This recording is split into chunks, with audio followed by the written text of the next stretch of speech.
É uma satisfação muito grande para estarmos aqui no nosso terceiro dia de evento Soja 150+. Eu sou Tuneu Sejama, PhD e pós-PhD pela Purdue University, na área de genética e melhoramento. Vamos comentar hoje sobre tecnologias convencionais e o uso de reguladores para alta produtividade de soja nessa nossa terceira evolução da soja, que estamos chamando de introgressão genética. O conteúdo seria origem e evolução da soja, histórico e evolução da produtividade, tecnologias convencionais para a produtividade e hoje os reguladores na produtividade da soja. Então, origem e evolução da soja. Ela iniciou na Manchúria, China, foi para a Europa, depois Estados Unidos e no Brasil. Um resumo para vocês, e o que mais chama atenção é a sensibilidade da soja do fotoperíodo de 45 graus para 12 graus, que era considerado impossível, e hoje nós somos o maior produtor mundial de soja. Então, histórico e evolução da produtividade. No período de 1941 a 2024, 83 anos. Veja bem o que aconteceu. Nos Estados Unidos, 1941, 12,32 sacos por hectare, que era um produtor médio de acordo com a fonte USDA 2019.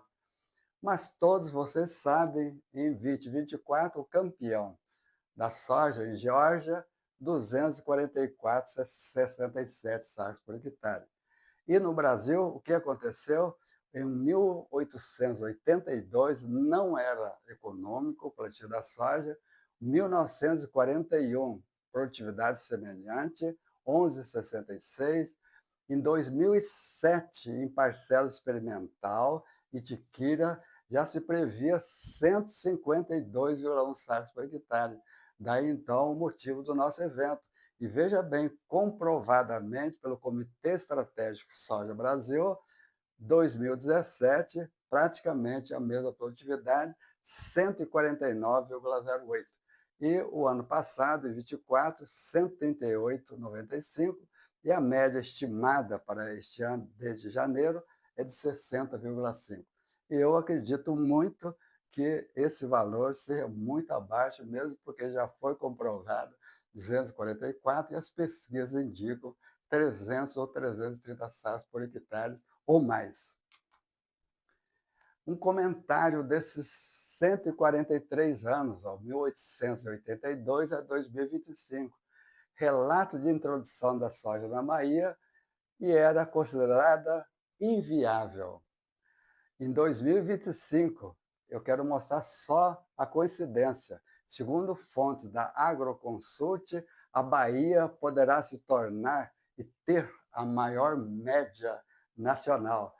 Mas quanto? 67 sacos com a média nacional de todo o país, de 60, e do estado da Bahia, 67. O fato interessante é o seguinte, teve que passar 143 anos para chegar que era impossível para sermos campeão. Por isso, assisto com cuidado, com calma, aqueles que estão cansados, despertem, porque realmente a soja é um dos caminhos para o nosso futuro. Tecnologias convencionais. Veja bem o que aconteceu do passado até hoje. A soja vem sendo cultivada há 2.838 anos na China. E na cultura chinesa, o imperador chinês Shenong, muitos casos escrito Shennong, mencionou em seu livro da soja entre as 5 plantas consideradas sagradas. E o imperador Shennong, considerado o pai da agricultura chinesa, deu início ao cultivo de grãos como alternativa ao abate de animais.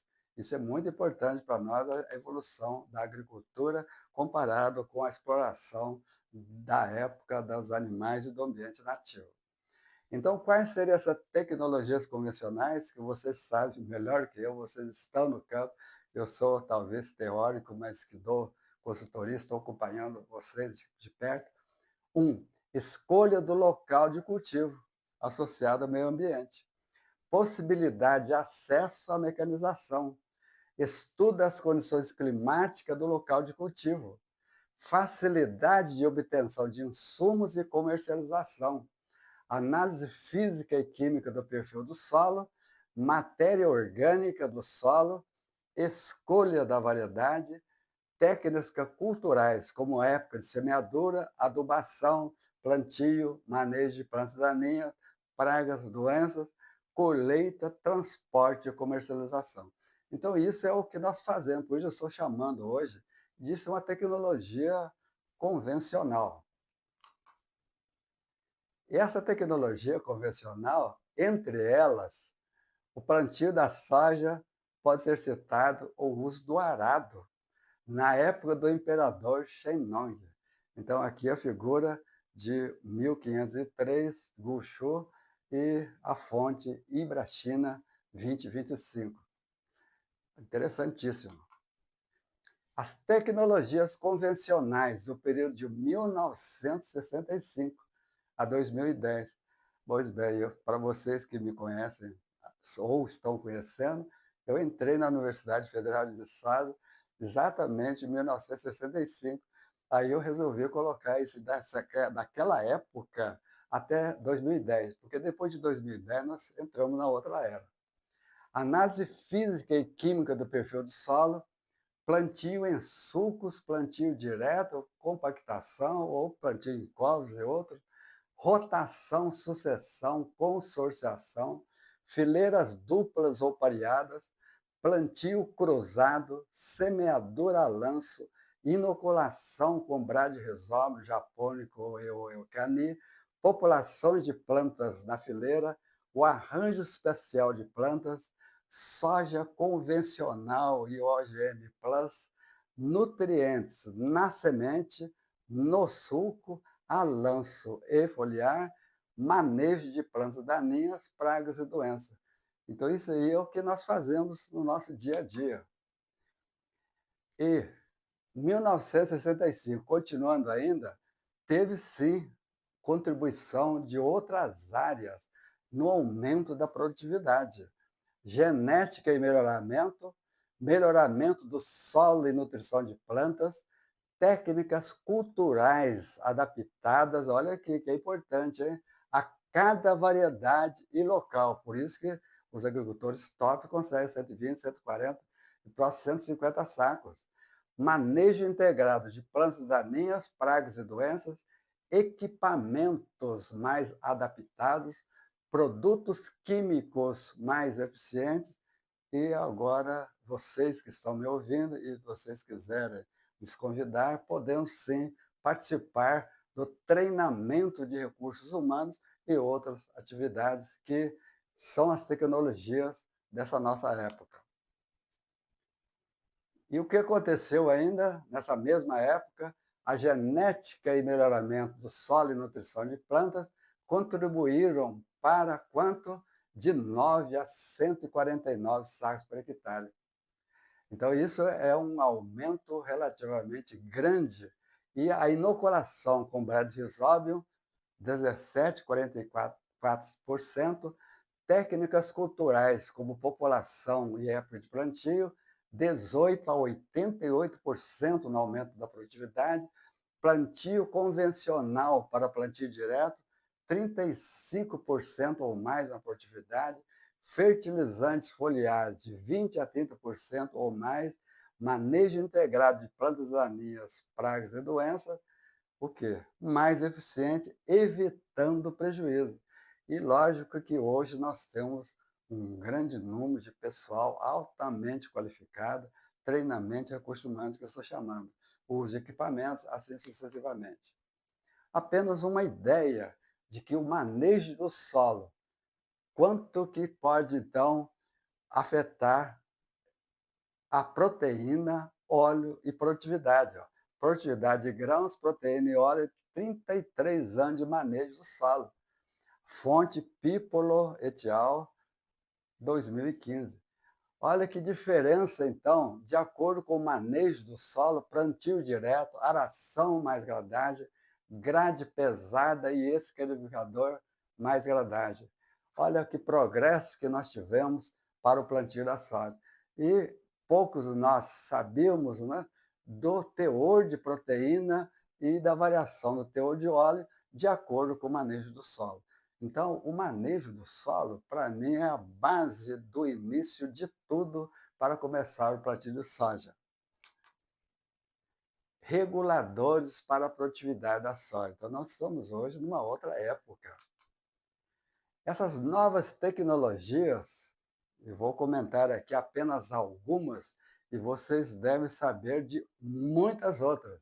Apenas aquelas que eu encontrei mais recentemente, o Renan 2025, relata o seguinte, ó, que no período de 2011 e 2025, o que aconteceu? Tecnologia na genética, como sequenciamento de genoma, fenotipagem, acelerando os programas de melhoramento. Ótimo. Agricultura de precisão, auxiliando na identificação de plantas daninhas, pragas e doenças e estimativa da produção da soja. Agricultura digital, como o uso de sensores de temperatura, precipitação, velocidade do vento e assim sucessivamente. Ou seja, nós estamos aqui modificando a nossa tecnologia à medida que os conhecimentos vão avançando. E tem o seguinte, hoje nós estamos nessa época da atividade biológica do solo como micro-organismos que ajudam a planta a absorver nutrientes como fósforo. E essa atividade de biológico do solo, o que seria, afinal das contas, de acordo com o Renan, a atividade biológica do solo está relacionada com a química dos nutrientes do solo com as plantas. Quando são cultivadas diferentes variedades de soja no mesmo solo, pode existir variação nos micro-organismos presentes na rizosfera. Portanto, o comportamento das variedades não serão exatamente iguais.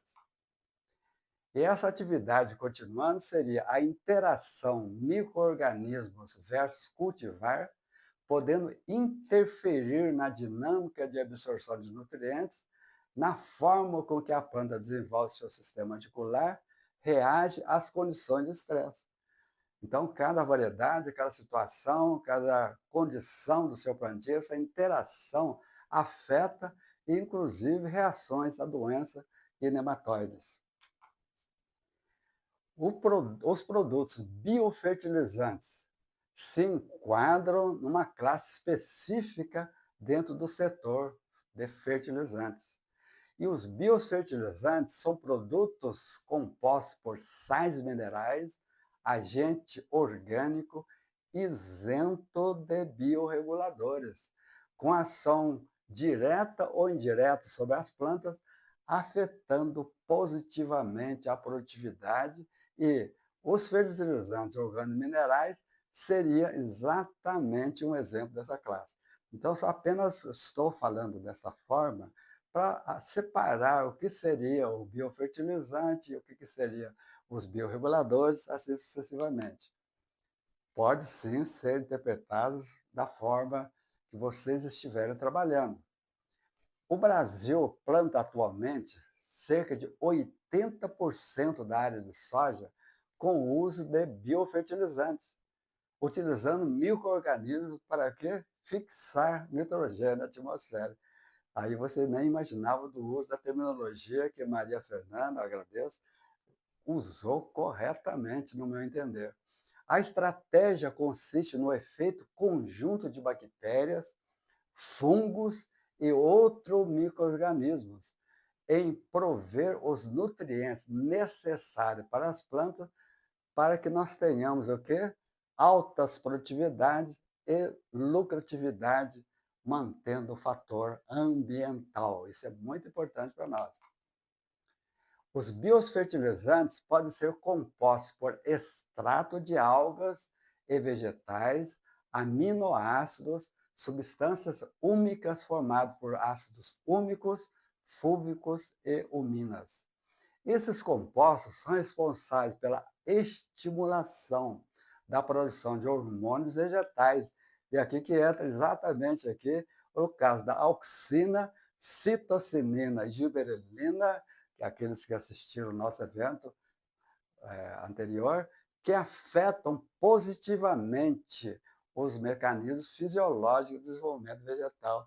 Em consequência, nós podemos sim modificar essa planta para que ela possa, não digo modificar, auxiliar a planta para que possa expressar o seu potencial genético no melhor forma possível. Vou citar aqui vários exemplos de biofertilizantes. Apenas são alguns, porque existem muitas.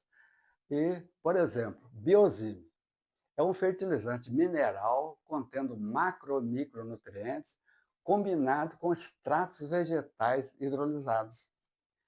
Melhora processo metabólico e fisiológico das plantas, como divisão e alongamento celular, translocação de nutrientes, síntese de clorofila, diferenciação de gemas. Veja aqui, é importante, fixação de frutos, mantendo o equilíbrio fisiológico e nutricional e consequente aumento da produtividade. Pilatos é um composto de extrato vegetal e zinco. E o aumento da produtividade com esses biofertilizantes é uma média, lógico, né, de 13,58, pode ser muito mais. E aqui, então, citado por Jefferson, vai no experimento que ele utilizou, em função do Pilatos, veja bem, de 3.668 para 4.066, um aumento de 13,58% na produtividade da soja. E o que seriam esses bioativadores? Como que elas estão presentes hoje em dia? Bioativadores são compostos de biorreguladores, veja bem, macro e micronutrientes. Atuam no equilíbrio fisiológico da planta, auxiliando a sua proteção. Favorece a fotossíntese, promovendo maior resistência aos estresses, aumentando a produtividade. E entre os bioativadores, nós temos extrato de algas, aminoácidos e os ácidos orgânicos. Alguns exemplos de extrato de algas. Não vou ler todos, porque pela dificuldade que eu tenho de ler, mas vocês podem ler com calma. Mas, entre eles, os extratos, o mais comum na literatura é o Ascophyllum nodosum. Não quer dizer que hoje, a literatura de 21, tenham outros da mesma eficiência do que o Ascophyllum nodosum. Na cultura da soja, o extrato de algas Ascophyllum nodosum promove o desenvolvimento radicular, aumenta a absorção de nutrientes, melhora a capacidade da planta de ter que comportar-se, digamos, melhor numa condição adversa. Caso contrário, essa planta teria uma produtividade muito menor. O extrato de algas que estamos comentando, em tratamento com a semente de soja, em conjunto com irrigação, resultou num aumento aproximado de 35% do sistema radicular e incrementou a massa seca dos grãos em 26%. Então, isso é realmente importante para nós, Universidade de São Paulo. E os aminoácidos, quais seriam, como que eles atuam? A glicina ajuda a manter a eficiência fotossintética. A soja, não esqueçam, glicina e macas. Cisteína é a fonte de enxofre. Fenilalanina atua na síntese de lignina, taninos, flavonoides e na formação do ácido salicílico. Nós ouvimos na palestra anterior. Glutamato participa da formação dos aminoácidos arginina, glutamina e prolina e também é precursor da molécula de clorofila, que vai atuar exatamente na fotossíntese. O triptofano, precursor da auxina, você lembra que a importância muito grande da auxina? A metionina, precursora do etileno, hormônio que atua na maturação dos sucos, lógico também outros caracteres. E os aminoácidos? A aplicação da cisteína promoveu aumento no volume de 59% das raízes, no número de raízes laterais 48%, e o comprimento das raízes laterais 80%.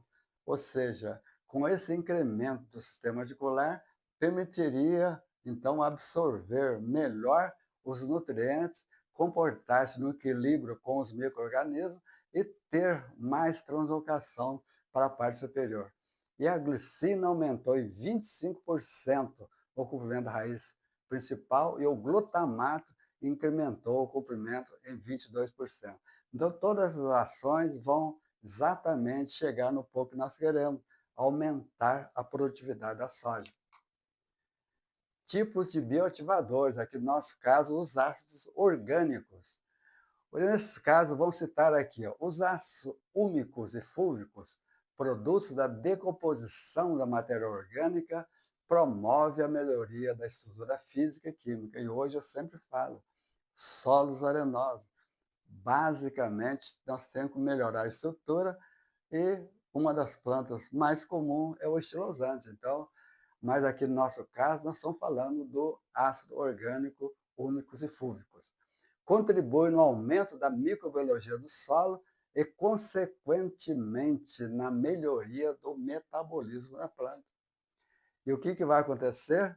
Aumento de produtividade, aqui relatado por esses autores, 12,16%, quando associado com minerais e outros elementos. Então, é importante estarmos junto com esses ácidos orgânicos. E o bioestimulante?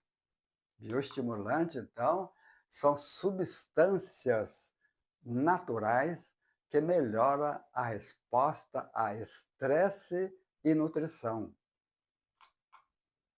Por bioestimulante se entende misturas de biorreguladores ou ainda deles com outros compostos de outra natureza, como vitaminas, nutrientes e aminoácidos. Nós estamos falando de bioestimulantes.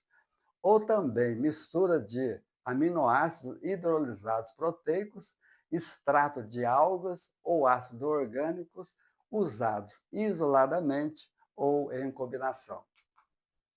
A utilização do bioestimulante, composto por citocinina, ácido indolbutírico e ácido giberélico, incrementou o número de vagens por planta e, em consequência, a produtividade da soja.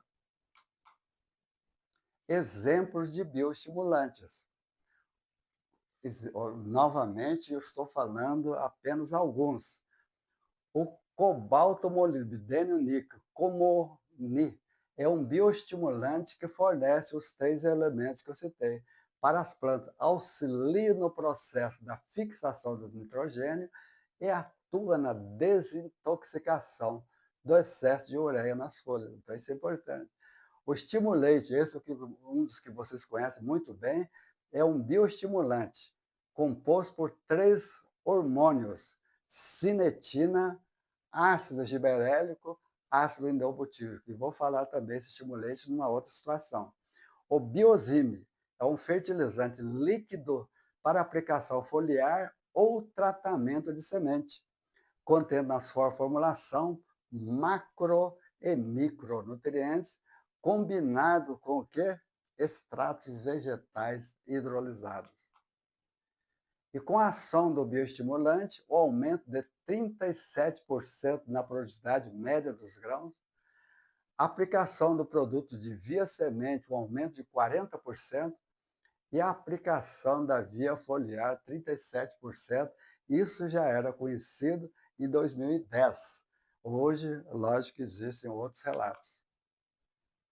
E nós chegamos num ponto importantíssimo, que é os biorreguladores. Não digo que os outros não sejam, Mas aqui é o que está hoje realmente vigente, associado com tudo que eu falei, isso que é o importante. Então veja bem, o que seriam os bioativadores? São compostos de biorreguladores macro e micronutrientes. E os bioestimulantes são substâncias naturais que melhoram a resposta ao estresse e à nutrição. E os biorreguladores, aqui veja bem, são hormônios vegetais. Mas lógico que vocês têm o bioregulador sintético, com a mesma função aproximada, né? Biorreguladores ou reguladores vegetais são produtos similares aos hormônios naturais dos vegetais, como, apenas 3 exemplos, auxina, giberelina e etileno. Quando aplicado nas plantas em baixas concentrações, promovem, inibem ou modificam processos como a morfologia e fisiologia, germinação, enraizamento, floração, frutificação e, logicamente, a produção. Estou repetindo isso porque o nosso objetivo é 150 ou mais. Exemplos de biorreguladores. 2,4-D é um regulador de crescimento que possui efeito análogo à auxina. No entanto, devidamente aplicado na planta, aumenta a produtividade ou, se aplicados em dose elevada, atua como outra função, que é no caso de herbicidas. Dribble, o lactofen presente no produto é ativado pela luz e atua na planta daninha, inibindo a ação da enzima protóxica responsável pelo transporte de gases, como oxigênio, e pela transferência de elétrons. Novamente, pelo fato de estar bastante conhecido de vocês, o Stimulate é um regulador de crescimento vegetal que, juntamente com ingredientes adicionados à formulação, no caso cinetina, ácido giberélico e ácido 4-indol-3-butírico, promove na planta incremento no crescimento e no desenvolvimento vegetal, maior enraizamento e, em consequência, aumento da produtividade. Esrel possui um mecanismo de ação sistêmico na planta, atua promovendo o incremento na produção, favorecendo o carregamento de aminoácidos nas folhas para os grãos. Progib, são vários exemplos que eu estou falando aqui. Progib é o regulador de crescimento vegetal de ocorrência natural, lógico, que ela é, aqui no caso, um produto. O Progib estimula o alongamento dos entrenós e o desenvolvimento das flores e frutas, que são variáveis relacionadas com o que nós estamos falando, produtividade da soja. O Agritone é um herbicida hormonal seletivo utilizado em pós-emergência na cultura de plantas daninhas. No entanto, veja bem, seu mecanismo de ação é como mimetizador da auxina, onde controla a divisão e o crescimento celular das plantas. Portanto, nós estamos dando exemplo aqui de biorregulador, aqui o Stefani e colaboradores. Clormequat e cloride, ou cloride, como vocês queiram, possibilita plantas com menor altura de soja, correlacionado com a resistência ao caminhão, ou seja, diminui a resistência. E qual foi a consequência do trabalho feito por Manu e colaboradores? O aumento de 44,2% da produtividade. O SREL atua promovendo o incremento na produção, favorecendo o carregamento de aminoácidos das folhas para o grão, nós já falamos isso, mas veja bem aqui, aumentos de 32,6%, conforme o trabalho realizado por esse autor, Manu e colaboradores. Vamos comentar aqui um assunto geral sobre reguladores e produtividade da soja. Então veja bem aqui, os fertilizantes contribuem com 50% ou mais a produtividade. É apenas um resumo, uma consideração geral, uma média geral, e eu venho repetindo isso desde o começo. Então vocês pode sim aumentar a produtividade de soja onde vocês estiverem. Os fertilizantes foliares aumentam de 30% ou mais a produtividade da soja. E os bioativadores aumentam em 26% ou mais a produtividade. Os bioestimulantes aumentam em 37% ou mais e os biorreguladores em 44% ou mais. Veja bem, ao analisarmos esses dados, então a pessoa vai falar, olha, Tonel, então eu vou usar o fertilizante e o biorregulador. Não é assim, não é. Na minha opinião, tá certo?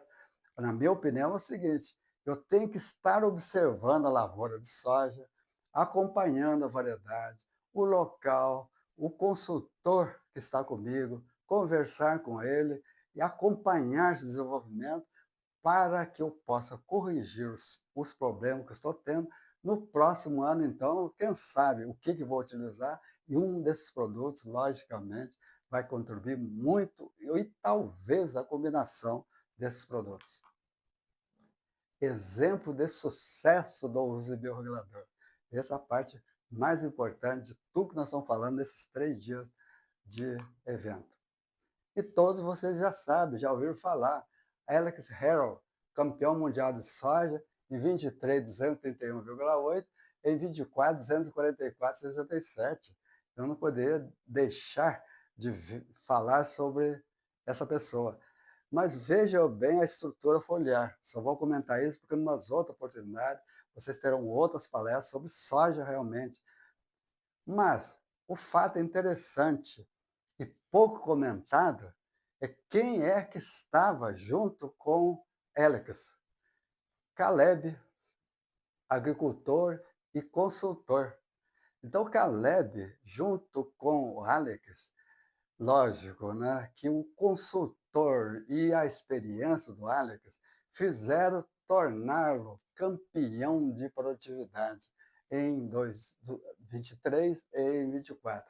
Eu considero que o consultor, o agricultor experiente, é também uma pessoa importantíssima para auxiliar a produtividade da lavoura de vocês. Então, por exemplo, no plantio, a semente foi acompanhada por uma mistura de nutrientes, ácido úmico, ácido fúlvico, biológico e PGRs. Eu estou falando aqui do Alex Harrell.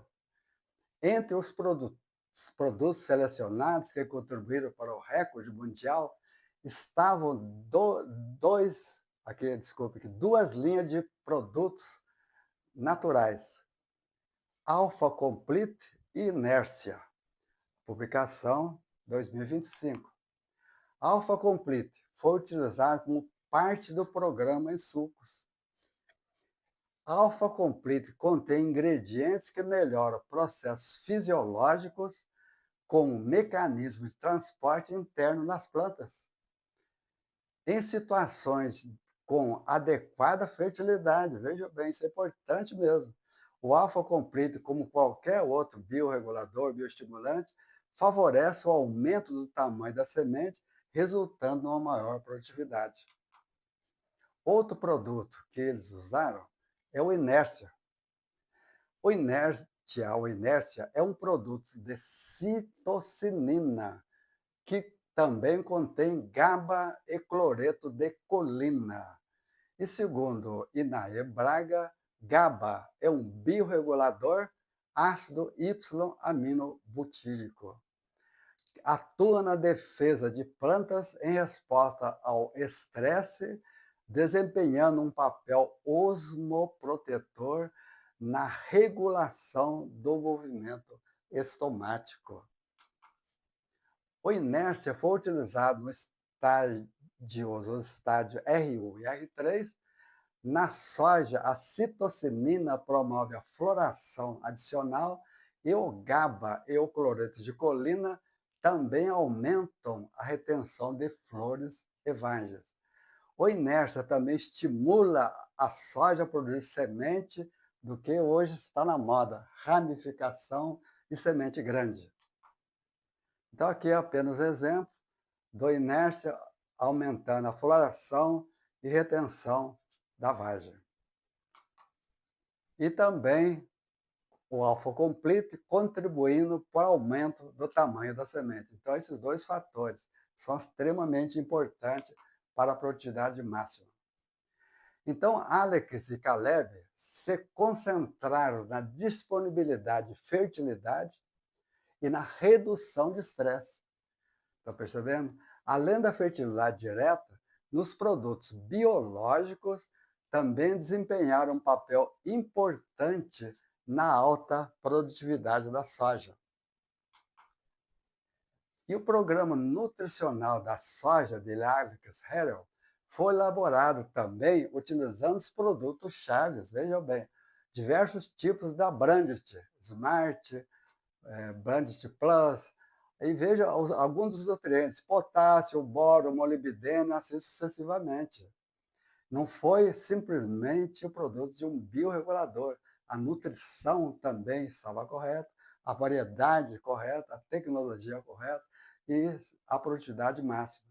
Conforme Alex Harrell, cada produto atuou em harmonia, mantendo os níveis de nutrientes onde precisavam estar, ajudando a alcançar um rendimento recorde e que a produtividade foi de 244,67 sacos por hectare. E qual foi o conselho do Alex Harrell? Veja bem, isso é importante. Não tenha medo de tentar coisas novas, disse Alex. E outra conclusão que ele disse, segundo essa literatura.